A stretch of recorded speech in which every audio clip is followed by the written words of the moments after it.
Bonsoir à tous, bienvenue, ravi de vous accueillir à nouveau sur le canapé de Pixel Perfect pour ce 30e numéro.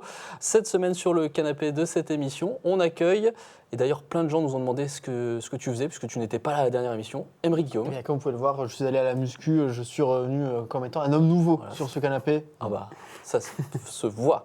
Aymeric Guillaume, donc notre chroniqueur, qui est de son grand retour après une semaine d'absence seulement. Avec toi, on va parler de cette proposition de donner un pourboire aux développeurs de jeux vidéo. Ce sera notre débat cette semaine. À tes côtés, Otakuni. Salut Ismaël. Salut, ça va? Ça va très bien. Joueur e-sport, merci d'être avec nous. Joueur e-sport de la scène Smash Bros, champion d'Europe. On va revenir avec toi, notamment sur ta signature chez Pingui eSport, c'était il y a quelques jours. À suivre aussi notre grand format sur David Rouby, que la plupart des Messins connaissent pour ses bornes d'arcade et ses flippers. Il nous a ouvert les portes de sa petite caverne d'Alibaba avec des pièces très rares. Ce sera dans quelques minutes, mais avant tout, comme d'habitude, on commence par l'actu de la semaine.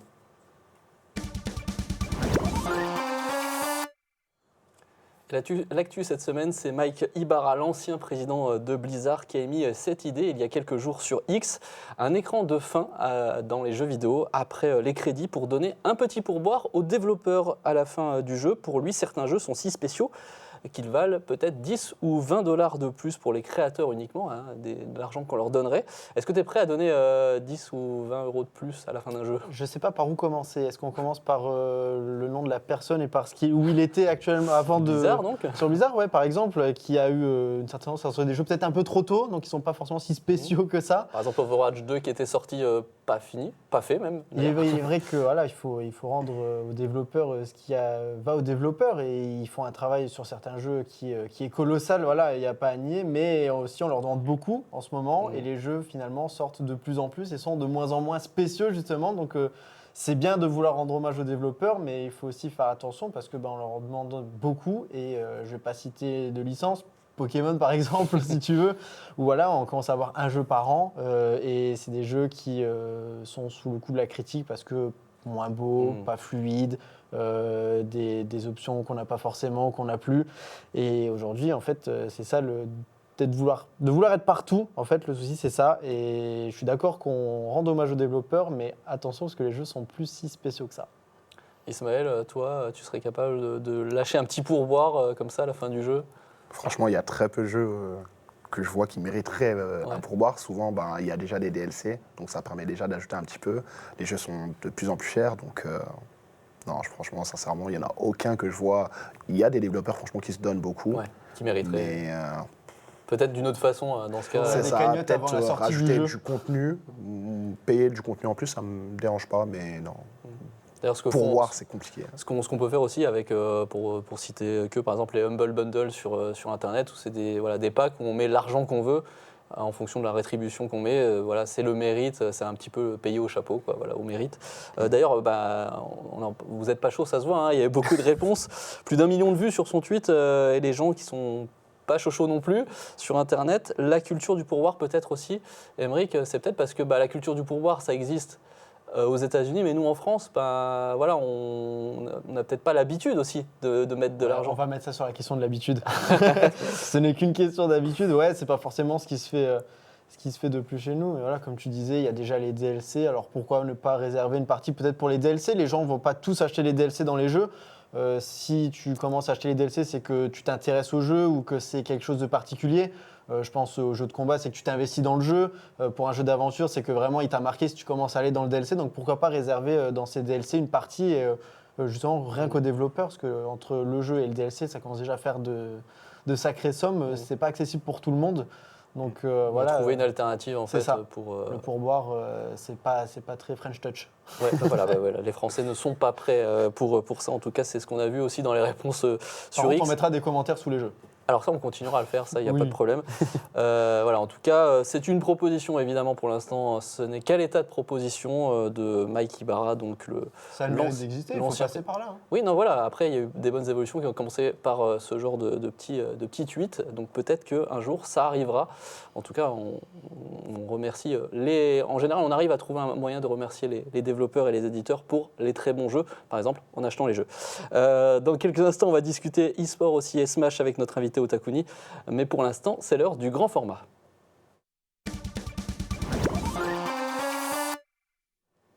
Et dans notre grand format cette semaine, direction Metz, dans les anciens ateliers TCRM chez Blida, où David Rouby, avec sa structure Triptych Games, collectionne et restaure des pièces de collection. Regardez. L'Odyssée, on va dire que c'est la console numéro 1, on va dire que la première console. C'est une véritable caverne d'Ali Baba. Depuis 25 ans, David collectionne des pièces historiques, bornes d'arcade, consoles rétro et flippers, une collection de 70 pièces. J'ai toutes les bornes mythiques des années 80, les plus recherchées, c'est-à-dire Pac-Man, Space Invaders, et ensuite d'autres encore plus recherchées, c'est-à-dire celles qui sont là, Tron, Dragon Slayer, Star Wars. La plupart du temps c'est eBay bien sûr. Alors, moi vu que je suis assez, on va dire, bricoleur, j'achète souvent en panne aussi parce que j'arrive à les réparer. Donc souvent en panne on les a un peu moins chers que le prix, que le vrai prix on va dire. Il y a 10 ans, David rejoint Blida. Son but, partager sa passion dans des événements privés ou des salons gaming en Moselle. Mes parents ont toujours eu des bars, des deux côtés de ma famille, du côté de mon père, du côté de ma mère. Donc moi je suis un peu né là-dedans. Et je suis né avec un petit tabouret et puis je montais dessus pour pouvoir jouer au flipper ou aux bornes. Voilà. J'ai toujours eu une borne. À un moment donné, j'en avais trouvé une deuxième que j'avais installée dans le magasin de disques, la face cachée. Alors tout a commencé par là. Parce qu'il avait assez de place au fond. Il m'a dit ouais, David, si tu veux, tu peux en mettre plus. Et je les ai trouvés à l'époque, c'était encore trouvable, pas trop cher. Et donc tout le fond du magasin, c'était devenu une salle de jeu. Ces derniers jours, une quinzaine de bornes sont parties au Luxembourg pour un salon. Leur point commun, elles doivent raconter une histoire. Donc Star Wars, alors déjà, ça réunit un peu tout d'un coup. Atari, on va dire symbole de jeux vidéo. Star Wars, voilà. Et en plus c'est un jeu en vectoriel, donc là c'est à l'époque pour gagner de la vitesse, il programme que 2 points et tu alimes une ligne entre les deux. C'est pour ça que des fois quand les gens me disent « Ah mais moi tous ces jeux-là je les ai en émulation », oui mais vous n'avez pas. Voilà, le contrôle fait que, voilà, là c'est pareil, Disc of Tron c'est inémulable parce qu'il faut avoir un spinner qui monte et qui descend, plus une manette. La borne Dragon Slayer qu'il vient d'obtenir, c'est la version ultime d'une Madeleine de Proust. David refuse pourtant d'empiler les machines. Il préfère surprendre les visiteurs avec des modèles rares ou originaux. C'est la Famicom AV. Voilà. Parce qu'il faut savoir que la toute première Famicom, elle sortait en sortie antenne. Donc là, l'image est quand même beaucoup plus belle que sur le modèle avec la sortie antenne. Voilà. En plus, elle est jolie, quoi. Voilà, donc ça, c'est ce qu'on appelle une borne générique. C'est des bornes qui étaient souvent fabriquées en Europe, parce que ça venait moins cher de fabriquer en Europe que de faire venir par bateau les bornes fabriquées au Japon ou aux États-Unis. Ce qu'il faut savoir, c'est que c'est une borne WDK qui était fabriquée à Metz. Entre les expositions, David restaure dans son atelier des machines pour lui ou des clients. En moyenne, une borne d'occasion coûte 1 000 €, un prix qui a doublé depuis 15 ans. Et on passe désormais à la dernière partie de notre émission avec notre invité, c'est le Versus.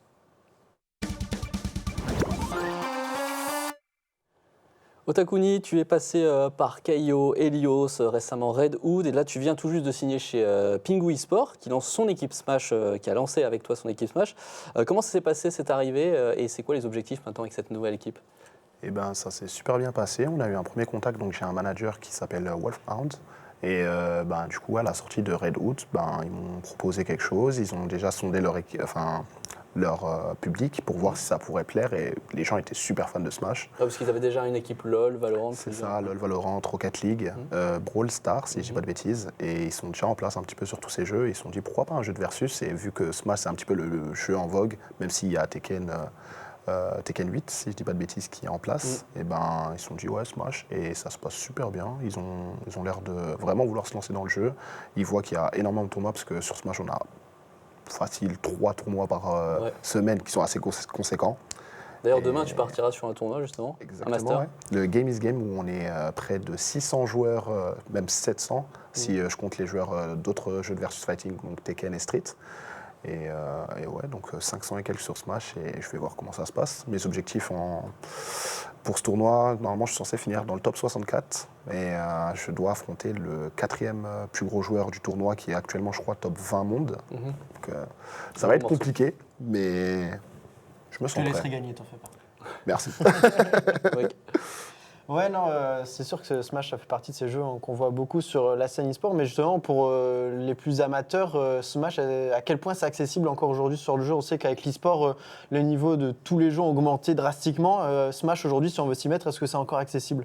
C'est encore accessible. J'ai vu des joueurs qui se sont encore lancés récemment, il y a peut-être 2-3 mois, et qui ont explosé parce que il y a énormément de guides, il y a énormément de gens, genre la communauté est hyper investie et nous permet justement, si on veut s'entraîner, on veut évoluer, il y a pas mal de conseils. Si on veut passer par d'autres alternatives, il y a des coachs, il y a absolument de tout pour pouvoir se donner à fond. Et puis, vu qu'il y a plusieurs tranches de niveau, on ne va pas se confronter à un boss directement. On peut affronter des joueurs qui sont plus ou moins novices et monter des échelons. Donc, c'est une scène très accessible, il y a beaucoup de monde. Toi d'ailleurs, tu es le meilleur joueur mosellan, tu ne le diras pas, mais on le dit pour toi. Ancien 11e joueur français, ancien top 30 Europe aussi, champion d'Europe avec l'équipe de France. Et pourtant aujourd'hui, c'est encore difficile de vivre de cette scène-là, parce que peut-être parce qu'il y a beaucoup de monde aussi. Pourquoi c'est si difficile ?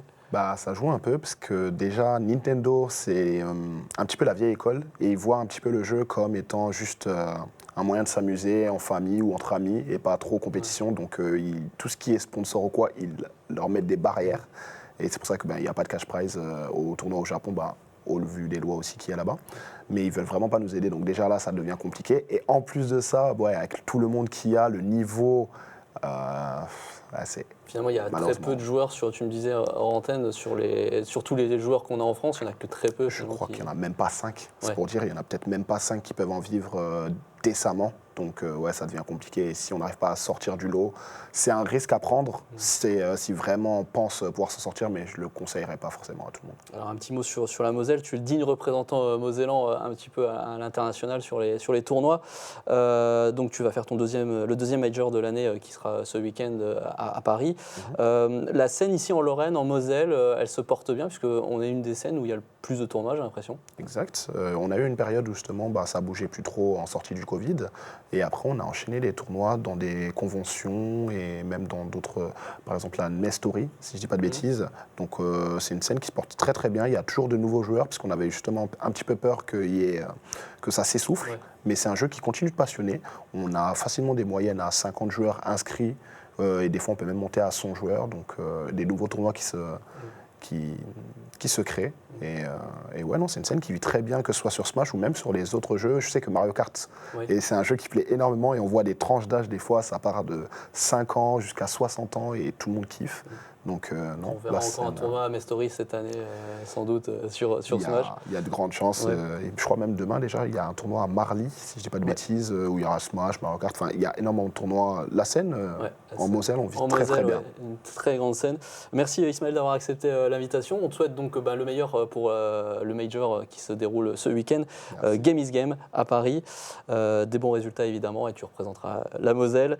Avec grand plaisir. Merci à toi Aymeric aussi de ta participation. Nous, on se retrouve la semaine prochaine, même endroit, même heure pour la nouvelle édition de Pixel Perfect, le vendredi 19h15. Comme toujours, on se retrouve dès maintenant sur les réseaux sociaux, sur YouTube et sur moselle.tv pour le replay. À la semaine prochaine sur Moselle TV.